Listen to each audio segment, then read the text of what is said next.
ਅੱਜ ਤੋਂ ਅਸੀਂ ਇੱਕ ਨਵਾਂ ਸਿਲਸਿਲਾ ਸ਼ੁਰੂ ਕਰ ਰਹੇ ਹਾਂ। ਪੰਜਾਬੀ ਦੇ ਕਲਾਸਿਕੀ ਸ਼ਾਇਰ ਜਿਹੜੇ ਨੇ, ਅਸੀਂ ਉਹਨਾਂ ਦਾ ਕਲਾਮ ਤੁਹਾਡੇ ਨਾਲ ਰੋਜ਼ ਸਾਂਝਾ ਕਰਨ ਦਾ ਯਤਨ ਕਰਾਂਗੇ। ਕਾਫੀਆਂ ਸ਼ਾਹ ਹੁਸੈਨ ਦੇ ਵਿੱਚੋਂ ਸ਼ਾਹ ਹੁਸੈਨ ਹੋਰਾਂ ਦੀ ਕਾਫੀ ਤੁਹਾਡੇ ਨਾਲ ਸਾਂਝੀ ਕੀਤੀ ਜਾ ਰਹੀ ਹੈ। ਕਾਫੀ ਨੰਬਰ ਹੈ 135। ਸ਼ਾਹ ਹੁਸੈਨ ਦੀਆਂ ਕਾਫੀਆਂ ਮੁਹੰਮਦ ਆਸਫ ਖਾਂ ਹੋਰਾਂ ਦੀ ਮੁਰਤਬ ਕੀਤੀ ਹੋਈ ਕਿਤਾਬ, ਜਿਹੜੀ ਪੰਜਾਬੀ ਅਦਬੀ ਬੋਰਡ ਲਾਹੌਰ ਵੱਲੋਂ ਛਾਇਆ ਹੋਈ ਹੈ। ਰਾਗ ਕਲਿਆਣ ਦੇ ਵਿੱਚ ਇਹ ਗਾਈ ਜਾ ਸਕਦੀ ਹੈ। ਆਖਰ ਪਛਤਾਸੈਂ ਕੁੜੀਏ, ਉੱਠ ਹੁਣ ਢੋਲ ਮਨਾ ਲੈ ਨੀ। ਲਾਲ ਸੁਹੇ ਤੇ ਸਾਵੇ ਬਾਨੇ, ਕਰ ਲੈ ਕੁੜੀਏ ਮਨ ਦੇ ਭਾਨੇ। ਇੱਕ ਘੜੀ ਸ਼ੋ ਮੂਲ ਨਾ ਪਾਨੇ, ਜਾਸਨ ਰੰਗ ਵਟਾਏ। आखिर पछतासे यानी आखिर तू पछताएंगी कुड़िए। कुड़े तो मुराद इंसान। उठ हुण ढोल मना लैनी। ढोल कहते ने महबूब नूं, महबूब तो मुराद है अल्लाह ताला, रब दी जात। लाल सुहे, लाल रेड कलर, सुरख रंग। बानी कहते ने कपड़े नूं, लिबास नूं, पहनावे नूं। कर ले कुड़िए मन दे भाने। मन दे भाने जिहड़े मन नूं चंगे लगदे ने, जिहड़े अपने आप नूं चंगे लगदे ने, अपने आप नूं सोहणे लगदे ने, जचदे ने, जिहड़े मोह लैंदे ने, जिहड़े मन दी मर्जी वाले जिहड़े ने। किथे नहीं एक घड़ी शो मूल ना पाने। एक घड़ी जिहड़ा है, एक लम्हा जिहड़ी है शो तो बगैर, जिहड़ा शो कहंदे ने महबूब नूं, जसन रंग वटाए कि महबूब तो बगैर जिहड़ा है एक घड़ी भी जिहड़ी है वो चंगी नहीं लगती। मुल ना पाने, जासन रंग वटाए। रंग बदल जाणगे, रंग होर दे होर हो जाणगे। किथे नी तेरे नाल दे हानी। तेरे नाल दे हानी किथे ने? तेरे नाल दे दोस्त मित्र वो किथे चले गए ने?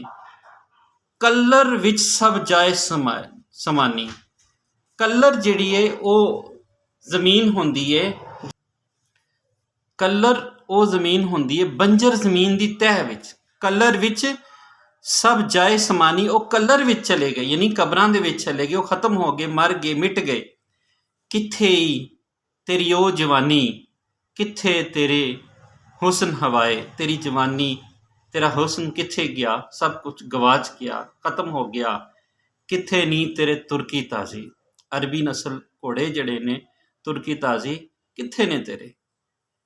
साई बिन सब कूड़ी बाजी। महबूब तो बगैर तेरा सब कुछ कूड़ी बाजी, यानी सब कुछ झूठ है। कूड़ कहते ने, कूड़ मारना, झूठ मारने कहते ने। किथे नहीं तेरा सोहना रूपा, जड़ा सोने वर्गा इंतहाई खूबसूरत जड़ा तेरा रूप सी, वो किथे गया? वो किथे गवाच गया? सब खत्म हो गया। सोहना रूपा यानी सोना ते चांदी। रूपा चांदी नूं भी कहंदे ने। कहंदे सब कुछ हो खत्म हो गया। जड़ा चांदी वर्गा, सोने वर्गा, खूबसूरत जड़ा तेरा हुसन सी, कोई खाक सवाए मिट्टी विच सवा हो गया, खत्म हो गया, वो गवाच गया। किथे नी तेरे मानक मोती। मानक मोती, हीरे मोती, वो कीमती मोती ਜਿਹੜੇ ਸਮੁੰਦਰ ਦੀਆਂ ਤਹਿਵਾਂ ਚੋਂ ਨਿਕਲੇ ਨੇ, ਕਹਿੰਦੇ ਉਹ ਕਿੱਥੇ ਨੇ? ਕਿੱਥੇ ਨਹੀਂ ਤੇਰੇ ਮਨ, ਤੇਰੇ ਕੋਲ ਜਿਹੜਾ ਜ਼ੇਵਰ ਸੀ, ਜਿਹੜਾ ਜਵਾਹਰਾਤ ਸੀ, ਉਹ ਕਿੱਥੇ ਗਏ? ਸਭ ਗਵਾਚ ਗਏ। ਵੇਖ ਉਹ ਤੇਰੀ ਜੰਜ ਖਲੋਤੀ। ਜੰਜ ਖਲੋਤੀ ਤੋਂ ਮੁਰਾਦ ਹੈ ਕਿ ਤੈਨੂੰ ਅਗਲੇ ਘਰ ਲਿਜਾਣ ਵਾਲੇ, ਤੈਨੂੰ ਅਗਲੇ ਜਹਾਨ 'ਚ ਦਾ ਰਸਤਾ ਤੇ ਪਾਉਣ ਵਾਲੇ। ਜੰਜ ਖਲੋਤੀ यानी कि तेरे वास्ते ਤਿਆਰ ਖਲੋਤੇ ਨੇ ਤੇਰੇ ਮੌਤ ਦੇ ਫਰਿਸ਼ਤੇ। ਕਹੇ ਹੁਸੈਨ ਫਕੀਰ ਨਮਾਣਾ, ਪੋ ਸਾਈਂ ਦੇ ਰਾਹੇ कि महबूब दे राह। साईं कहते ने मालिक नूं, और रब दी जात नूं, कहते ओहदे रास्ते ते पै जा। यह काफ़ी नूं एक दफ़ा फिर पूरी दी पूरी पढ़ी जाएगी। पहले तुहानूं मतलब दसते ने, इसलिए हुण दोबारा मतलब दसन दी लोड़ नहीं। आखिर पछतासैं कुड़िए, उठ हुण ढोल मना लै नी। लाल सुहे ते सावे बाने, कर लै कुड़िए मन दे भाने। एक घड़ी शो मूल ना पाने, जासन रंग वटाए।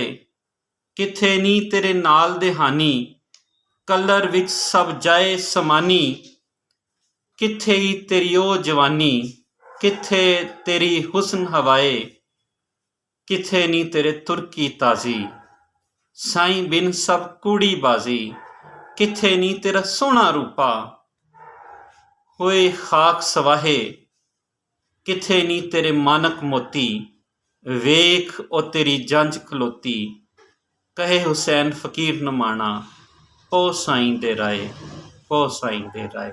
ਕਾਫੀ ਨੰਬਰ 135 ਅੱਜ ਤੁਹਾਡੇ ਨਾਲ ਸਾਂਝੀ ਕੀਤੀ।